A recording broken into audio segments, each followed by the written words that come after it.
120 सैनिक और उनके commander major Shaitan Singh Bhati, China ने प्रोग्राम बनाया कि पीछे से हमला अगर किया जाए और सामने से भी एक अटैक किया जाए, यानी तीन तरफ से 120 सैनिकों को घेरने की कोशिश की। और उन्होंने कहा कि तीन तरफ से अटैक होगा तो ये तो 120 सैनिक हैं और चीन के 3500 सैनिक से 3200 सैनिक करीब। उन्होंने कहा इतने भारी आर्टिलरी से हथियारों से हमला किया जाएगा कि ये सैनिक संभल नहीं पाएंगे। मेजर ऊपर से उनको सूचना आई कि चाइना के लगभग 3-3.5 सैनिक आप पर अटैक करने वाले हैं, आप चौकी छोड़ दीजिए।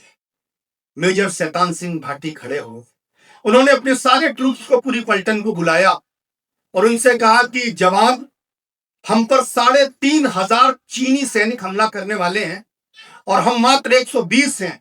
हमारे पास वही पुराने हथियार हैं, 303 की राइफल। चाइना के पास बहुत आधुनिक हथियार है, क्या वापस लौट लिया जाए? तो एक सैनिक खड़ा हुआ, उसने सर उठाकर कहा, बोले सर, 3000 हो चाहे 30,000, इस चौकी से तो हरियाणा के नौजवान अब नहीं हटे। नंबर 1 हरियाणा, हमारा हरियाणा। और हरियाणा के वो 120 सैनिक रेजांगले की चौकी पर डट गए, जिस पर अभी एक फिल्म बनी है 120 बहादुर। उस फिल्म को आप लोग देखना। मेजर शैतान सिंह भाटी का जोश हाई हो गया। उन्होंने कहा चाहे कितनी बड़ी फौज आए, बार बार वार्निंग आ रही थी, आप लोग हट जाइए चौकी से, बहुत भारी फौज है, आपको पीछे हटना पड़ेगा। लेकिन धन्य इस मिट्टी के सपूत, वो 120 डट गए। डट गए तो ऐसे डटे कि चाइना को इसकी उम्मीद नहीं थी।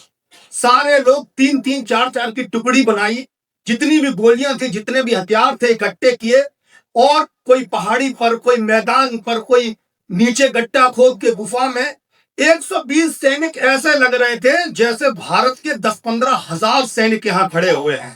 पहला हमला जैसे ही हुआ, जो 3 सैनिक डटे हुए थे उन्होंने गोलियां बरसाना शुरू कर दिया, जिसकी चीनी सैनिकों को कोई उम्मीद नहीं थी। लेकिन जिस तरह की गोलीबारी हुई उसमें लगभग 250 से 300 सैनिक मार दिए। जो उधर का कमांडर था उसको लगा ऐसे कैसे हो सकता है, हमने 3 तरह से इस सेना को घेरा था और 3 तरफ से ये लोग हमले को झेल रहे हैं। और जैसे जैसे सैनिक आगे बढ़ते गए, साहब, गोलियों की बौछार दोनों तरफ से हो रही थी, लेकिन एक भी सैनिक हटने का नाम नहीं ले रहा था। जो जहां डटा था वहीं डटा रहा और 120 सैनिक में 114 सैनिक लड़ते हुए शहीद हो गए और उन्होंने 2000 चाइनीज सैनिक मार गिराए। ये हरियाणा की मिट्टी का जज्बा है। किसी को यकीन नहीं था, यह युद्ध इतिहास में भी नहीं लिखा गया, क्योंकि किसी को उम्मीद ही नहीं थी कि इतनी बड़ी लड़ाई हो सकती है।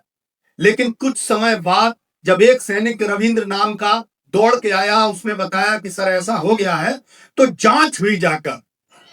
तो आप अपने हाथ मत रोकना। जब जांच हुई तो जांचकर्ताओं ने वहां पर देखा कि सैनिकों के शरीर गोलियों से छलनी थे, बर्फ में जमे हुए थे, लेकिन उन सैनिकों का हाथ ट्रिगर पर हुआ था, वो गोली चलाने के लिए तैयार। यह हिम्मत जब सैनिक में होती है तब देश बचता है, तब आप अपने घरों में आराम से सो पाते हैं। यकीन मानिए, सैनिक कहीं बहुत दूर से नहीं आता, कहीं आसमान से नहीं आता। वो सैनिक ऐसे ही संगठन, संदीप जी जैसे लोग, किसी गांव में कोई मेजर रिटायर्ड होता है, कहीं कोई सैनिक रिटायर होता है और वो अपने गांव के बच्चों को बूस्ट करता है कि बेटा सेना में जाना है और देश को बचाना है, और वही बच्चे इस देश को बचाते हैं। आज शहीद दिवस पर हम सब एकत्रित हुए हैं। 3 ये जो नाम लगे हैं, 3 मूर्तियां लगी हैं, ये फांसी के फंदे पर टंगे हुए हैं। आपको मालूम है इनकी उम्र कितनी थी? सरदार भगत सिंह की उम्र जिस वक्त वो फांसी पर लगाए लटकाए गए थे, उस समय मात्र 23 साल की उम्र थी और सुखदेव और राजगुरु दोनों 22-22 साल के थे। जलियांवाला कांड जब 1919 में हुआ, हजारों लोगों को गोलियों से भून दिया गया। उस समय भगत सिंह मात्र 12 साल के थे। भगत सिंह ने बस पकड़ी, पढ़ रहे थे, बस में बैठे और जलियांवाला बाग पहुंचे। उन्होंने इस बाग की मिट्टी को देखा, खून से लाल थी।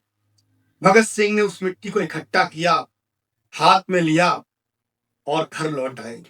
एक दिन खेत में काम करते हुए उन्होंने गड्ढा खोदा। पिताजी ने पूछा, बेटा क्या कर रहे हो? भगत सिंह ने कहा, पिताजी बंदूकें बो रहा हूं। तब मैंने 2 पंक्तियां लिखी, न्याय न्याय कभी जब सत्ता का दरबारी होने लगता है, भगत सिंह तब खेतों में बंदूकें बोने लगता है। 13 साल की उम्र में भगत सिंह ने घर छोड़ दिया। सबने कहा शादी कर लो। उन्होंने कहा मेरी दुल्हन तो आजादी हो चुकी है, अब जो कुछ करूंगा इस देश के आजाद होने तक लड़ूंगा, मरूंगा, जो कुछ होगा मैं इस देश के लिए करूंगा। और 10 साल उन्होंने ऐसी अनुशासन के साथ लड़ाई लड़ी कि अंग्रेजों की नाक में दम हो गई। अंग्रेज इतने भयभीत हो गए थे भगत सिंह से कि फांसी देने के बाद चुपके से उन तीनों व्यक्तियों की डेड बॉडीज को जलाया गया, क्योंकि अंग्रेज ये जानते थे कि अगर देशवासियों को पता चल गया तो सारे देशवासी मिलकर इस जितने भी थाने हैं अंग्रेजों की रेजिमेंट से उनको फूंक देंगे।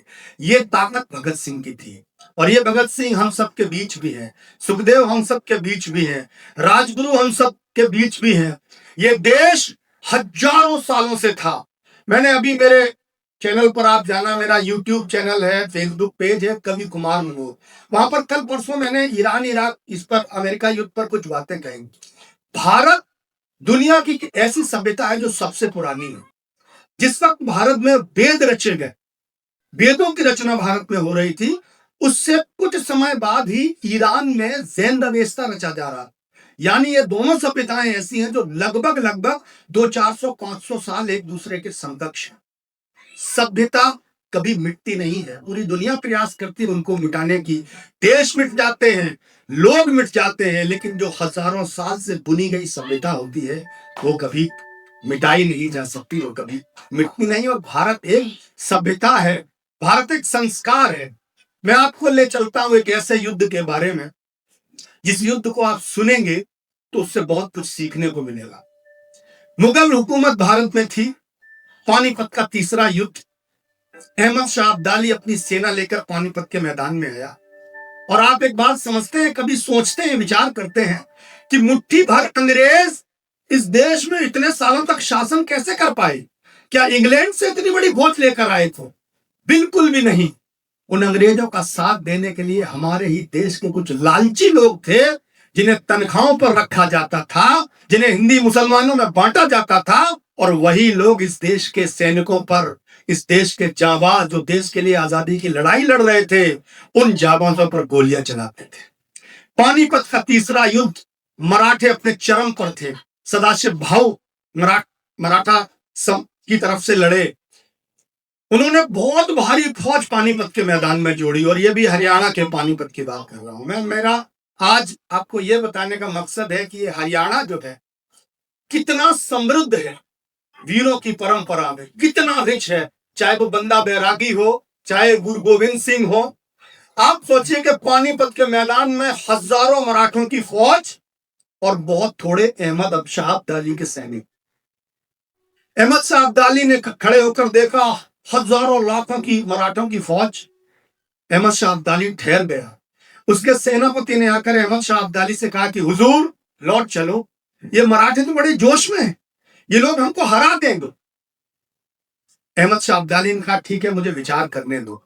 शाम को एक पहाड़ पर अहमद शाह अब्दाली चढ़ा।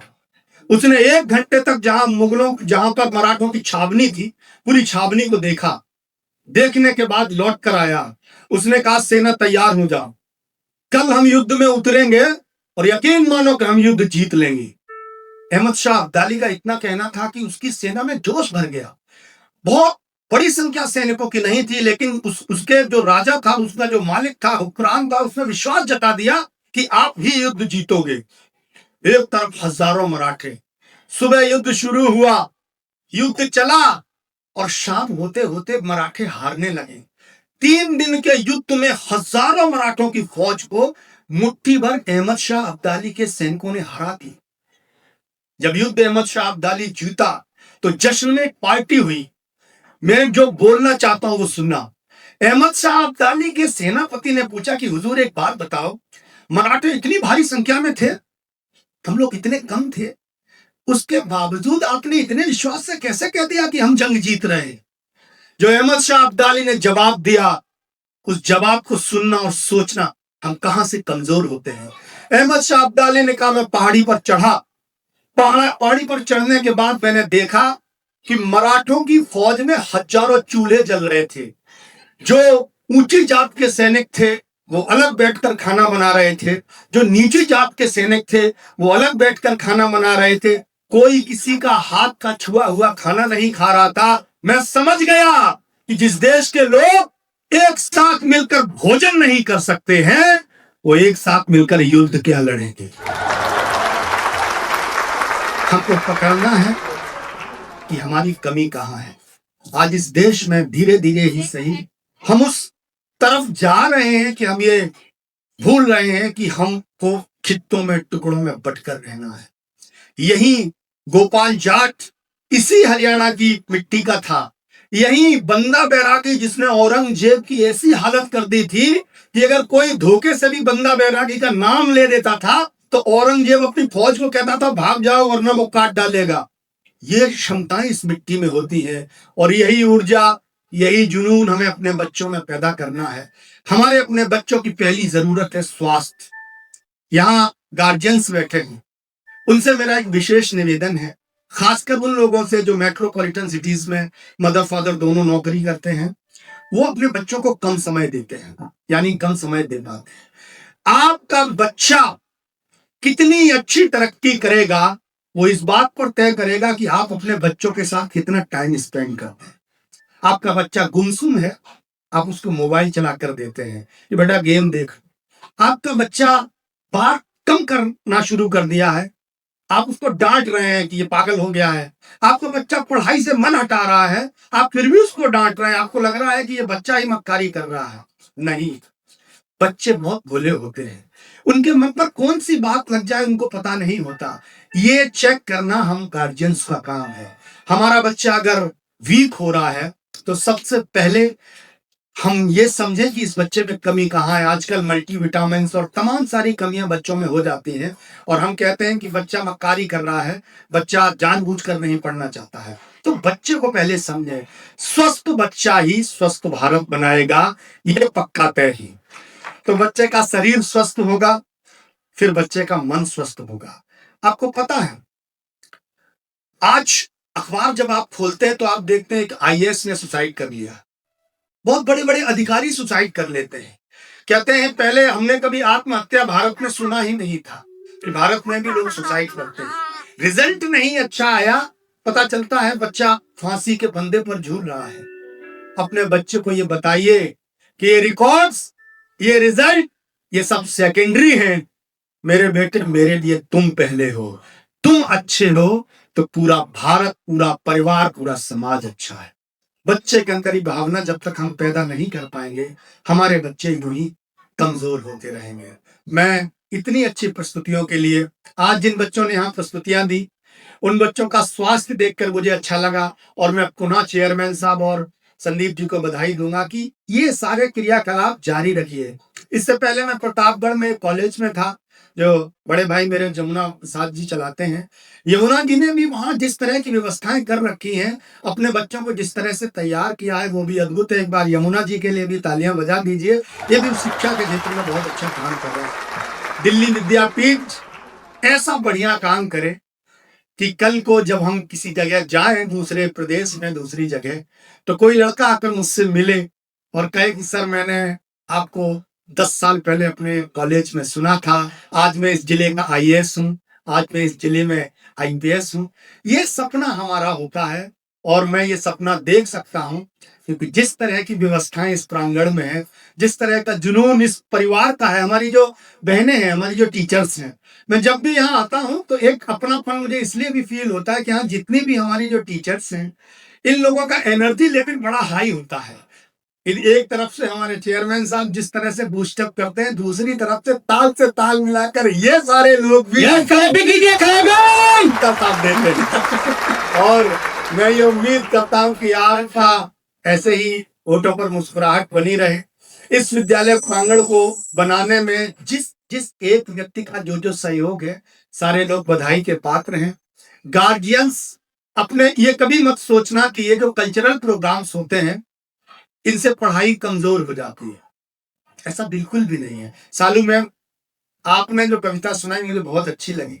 मुझे बहुत अच्छी इसलिए लगी कि आज जब तमाम सारे टीवी और अखबार बिक चुके हैं, जो खबरें दिखानी चाहिए वो नहीं दिखाते हैं, नशे की महफिलों में हुस्न का जलवा दिखाते हैं, महज नोटों की खातिर झूठ को सच्चा दिखाते हैं, हमारे मुल्क के चौथे धड़े ये मीडिया वाले, इन्हें क्या कुछ दिखाना था मगर ये क्या दिखाते हैं।